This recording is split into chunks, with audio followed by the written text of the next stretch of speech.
All right, let's talk about Kubernetes. If you've spent any time working with it, you definitely know that feeling, the one that just stops you dead in your tracks. Today, we're going to crack the code on one of the most frustrating issues out there, the dreaded crash loop backoff. Yup, this one. You know that sinking feeling, right?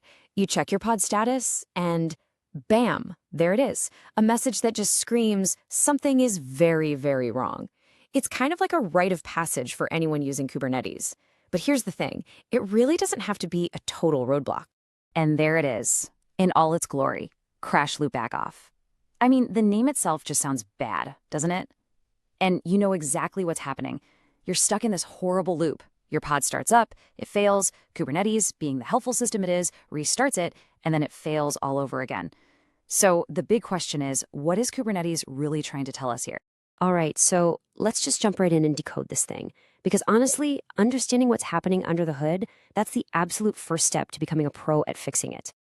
Okay, so the most important thing to get right off the bat is that crash loop backoff is a status. It is not the actual problem. Think of it like a symptom.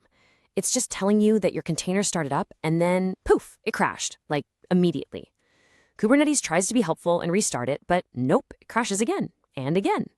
And that endless cycle? Well, that's your crash loop. I love this way of thinking about it.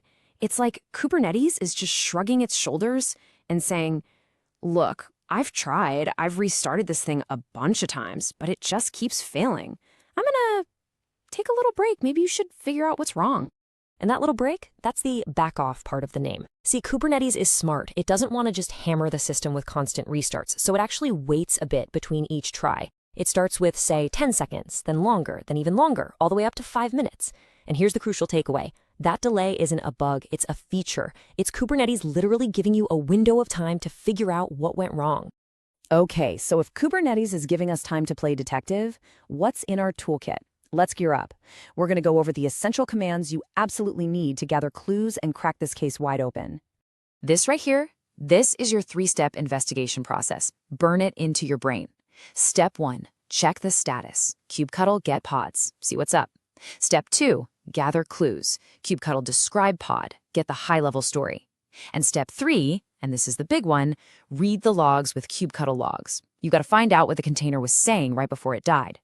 And that dash previous flag, oh man, that is your secret weapon.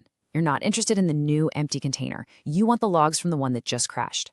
All right, pro tip time, especially for that second step. When you run kubectl describe pod, it's tempting to just glance at the top. Don't do it. You've got to scroll all the way down. Way down at the bottom, you'll find the events section.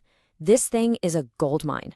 It's a play-by-play of everything Kubernetes tried to do, and it almost always has your first big clue, like an exit code or the reason it was terminated.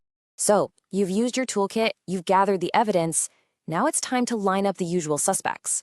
And trust me, when it comes to crash loop backoff, it's almost always one of a handful of culprits. And here's our lineup. First up, plain old application errors. Did your code just throw an exception on startup? Next, resource constraints. Are you running out of memory or CPU? Then you've got configuration issues. Maybe you forgot to mount a secret or config map. What about the container image itself? Is it just broken or missing something? And finally, the sneaky one, health checks. Is your liveness probe being way too aggressive and killing your app before it's even ready? I'd bet money that 99% of the time it's one of these 5. Let's zoom in on a really common one, resource constraints. Specifically, let's talk about getting OOMKilled. That stands for out of memory, and it's literally what it sounds like. The system just steps in and terminates your container because it's being a memory hog. And this is where finding the evidence gets really cool. Remember that event section I told you to check? Well, you'll often see something called an exit code in there. These codes are like little secret messages. Exit code 1? That's a generic application error. But exit code 137? That, my friend, is the smoking gun. If you see 137, you can be almost certain your container was OOMKilled. And the best part, once you've identified your culprits, in this case not enough memory, the fix is usually super simple. You just pop open your deployment YAML file, find the resources section, and bump up the memory limit. Apply the change, and boom, case closed. Okay, so theory is one thing, but let's get our hands dirty. Let's walk through a real-world case, debugging a super common problem in a Node.js app. And check this out. This timeline shows you just how fast this can be when you know what you're doing. We're talking a couple of minutes, tops. From seeing the crash loop back off to checking the logs, applying the fix, and boom, you're back to a healthy running pod. The whole key is just knowing where to look. So, what was the big clue in this story? We run our trusty kubectl logs-previous command, and there it is, clear as day. Error cannot find module express. That's it. That tells us everything. This isn't about memory, it's not a config issue. Our app is literally missing a dependency it needs to run. And the fix? Just as straightforward. We look at our Docker file and, whoops, we forgot to actually install the npm packages. So we just add that run npm CI line, we rebuild the image, redeploy it, and just like that, problem solved. All right, so being a good detective is awesome, but you know what's even better? Preventing the crime from ever happening in the first place. Let's talk about how to shift from being reactive to being proactive. You know, one of the biggest reasons for crashes that shouldn't even be happening is bad health probe configuration. Just look at this. On the left, you've got this super aggressive probe. It gives the app like 5 seconds to start, and if it fails once, it's dead. That's just asking for trouble with any app that's a little slow to boot up. But now look at the good one. We're giving it a whole minute to get started, and we're letting it fail a couple of times before we panic. It's such a small change, but it has a massive impact. And here are just a few other quick hits to keep in your back pocket. Always, always set resource requests and limits. It's just good hygiene. If you know an app is slow to start, use a startup probe. They're made for that exact scenario.